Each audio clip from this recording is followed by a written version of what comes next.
Permanent చేయాలి. Contract out sourcing కార్మికుల్ని కాపాడండి. ప్రభుత్వ రంగ సంస్థల్ని ఆపాలి. విశాఖ ఉక్కు ప్రైవేటీకరణ ఆపాలి. విశాఖ ఉక్కు ప్రైవేటీకరణ వర్ధిల్లాలి. ఉద్యోగులు కార్మికుల ఐక్యత చేయాలి. అసంఘటిత రంగ కార్మికుల సమగ్ర చట్టం అసంఘటిత రంగ కార్మికుల సమగ్ర చట్టం ముఠా కార్మికులకు వెల్ఫేర్ బోర్డు ముఠా కార్మికులకు వెల్ఫేర్ బోర్డు సిఐటియు జయప్రదం చేయండి. విశాఖపట్నంలో జరుగుతున్న ఆల్ ఇండియా మహాసభల్ని జయప్రదం చేయండి. విశాఖపట్నంలో జరుగుతున్న సిఐటి ఆల్ ఇండియా మహాసభల్ని జయప్రదం చేయండి. జనవరి 4వ తారీఖు జరుగుతున్న భారీ ప్రదర్శన బహిరంగ సభల్ని మహాసభలు ఈ నెల 31 నుంచి జనవరి 4వ తేదీ వరకు విశాఖపట్నంలో జరగబోతున్నాయి 18వ మహాసభలు.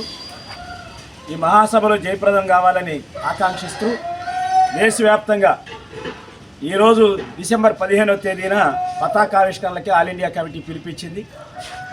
ఆఫీసుల వద్దే కాదు ఇళ్ల దగ్గర కూడా ప్రతి కార్మికుడి ఇంటి పైన సిఐటియు జెండా ఎగరాలి అని చెప్పి పిలిపించారు. రాష్ట్ర వ్యాప్తంగాను దేశవ్యాప్తంగా అనేక చోట్ల నుంచి సోషల్ మీడియాలో పెద్ద ఎత్తున పోస్టులు వస్తూ ఉన్నాయి. ఇప్పటికే జెండా ఆవిష్కరణలు జరుగుతూ ఉన్నాయి. ఈరోజు మనం ఇక్కడ ఈ జెండా ఆవిష్కరణ నిర్వహించుకోబోతా ఉన్నాం. మనందరికీ తెలుసు మోడీ ప్రభుత్వం ఈరోజు దుర్మార్గపూరితంగా వ్యవహరిస్తూ ఉంది.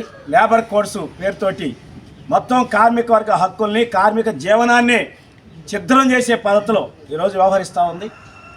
రెండో వైపు రైతాంగాన్ని నట్టేట ముంచుతూ ఉన్నారు.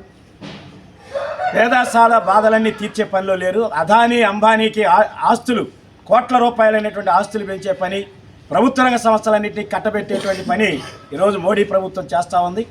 దానికి తగిన పద్ధతిలోనే మన రాష్ట్రంలో ఉన్నటువంటి తెలుగుదేశం కూటమి ప్రభుత్వం ఢిల్లీదేమో డబల్ ఇంజిన్ అట, ఈయనేమో బాబు గారు మాది ట్రిపుల్ ఇంజిన్ అంటున్నాడు. ట్రిపుల్ ఇంజిన్ పేరుతో మొత్తం ప్రైవేటీకరణ, సర్వం ప్రైవేటీకరణ. ఇప్పుడు ప్రభుత్వ ఉద్యోగులు ఉన్నారు. ఈరోజు ప్రభుత్వ ఉద్యోగులు ఉపాధ్యాయులు అందరూ ఎదురు చూస్తున్నారు 12వ పిఆర్సీ కోసం. 2.5 ఏళ్ళు అయిపోయింది పిఆర్సీ ప్రకటించాల్సిన గడువు, కానీ ఇంతవరకు అతిగతి లేదు. గత వైసీపీ కానీ ఇప్పుడు తెలుగుదేశం కానీ ఉద్యోగులు కార్మికుల హక్కులు నెరవేర్చే పనిలో లేరు. వీళ్ళు కూడా అదానీ అంబానీలకు పెద్దపేట వేసి మన రాష్ట్రాన్ని వాళ్ళకి తాకట్టు పెట్టే పనిలో ఉన్నారు.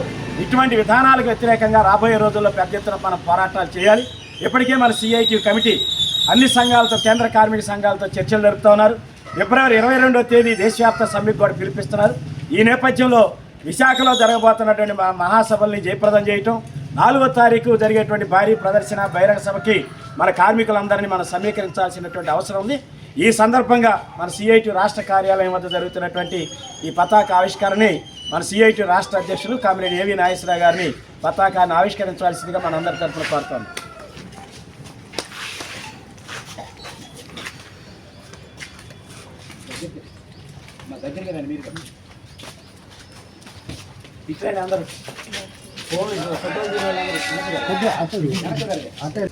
బాబు కూటమి ప్రభుత్వం కార్మిక హక్కుల మీద దాడి చేస్తుంది.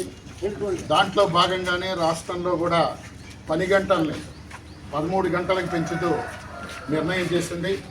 నవంబర్ 3 నుంచి అమల్లోకి తెచ్చింది. మరోపక్క ఓవర్ టైం పెంచడం, మహిళల చేత రాత్రిపూట కూడా పనిచేయించవచ్చని, మహిళలకి రాత్రిపూట పనిచేయించాలంటే పాటించాల్సిన నిబంధన, మహిళలు రాత్రిపూట పనిచేయాలంటే రాతపూర్వక అంగీకారం తెలపాలి. అట్లాగే క్రెచ్ సౌకర్యం, మంచినీటి సౌకర్యం, రెస్ట్ రూమ్ సౌకర్యం, పని ప్రదేశాల్లో సీసీ కెమెరాలు ఇవన్నీ పెట్టాల్సి, ఇది ఏది కూడా అవసరం లేకుండా మహిళల చేత రాత్రిపూట పనిచేయించని చెప్పి రాష్ట్రంలో ఉన్న ప్రభుత్వం నిర్ణయం చేసింది. మరోపక్క కనీస వేతనాలు సవరించబడటం లేదు. రాబోయే ఆల్ ఇండియా మహాసభల్లో కార్మిక వర్గం, ప్రజానీకం, రైతాంగం ఎదుర్కొంటున్న సమస్యలన్నింటినీ కూడా చర్చించి భవిష్యత్ కార్యాచరణకి సన్నద్ధమవుతుంది. ఈ లేబర్ కోడ్లని రద్దు చేయాలని కోరుతూ ఫిబ్రవరిలో దేశవ్యాప్త సమ్మెకు కూడా ఇప్పటికే కేంద్ర కార్మిక సంఘాలు పిలిపించాయి. ఈ నేపథ్యంలో జరుగుతున్న ఆల్ ఇండియా మహాసభల్ని జయప్రదం చేయడంలో మన రాష్ట్రంలో ఉన్న కార్మిక వర్గం అందరూ కూడా కృషి చేయాల్సిన అవసరం ఉంది. ఆర్థికంగా సహకారం అందించాల్సిన అవసరం ఉంది. అలాగే జనవరి 4వ తారీఖు జరిగే ర్యాలీ బహిరంగ సభలో మన సివిల్ సప్లై ఎంప్లాయీస్ కావచ్చు, మెడికల్ అండ్ ఎంప్లాయీస్ కావచ్చు, గోపాల మిత్రాలు కావచ్చు, అందరూ కూడా పెద్ద ఎత్తున వారి బ్యానర్లతోటి రాష్ట్ర వ్యాప్తంగా ఉన్న వాళ్ళందరూ కూడా జనవరి 4న పాల్గొనండి అని చెప్పి మీకు అందరికీ విజ్ఞప్తి చేస్తూ సెలవు.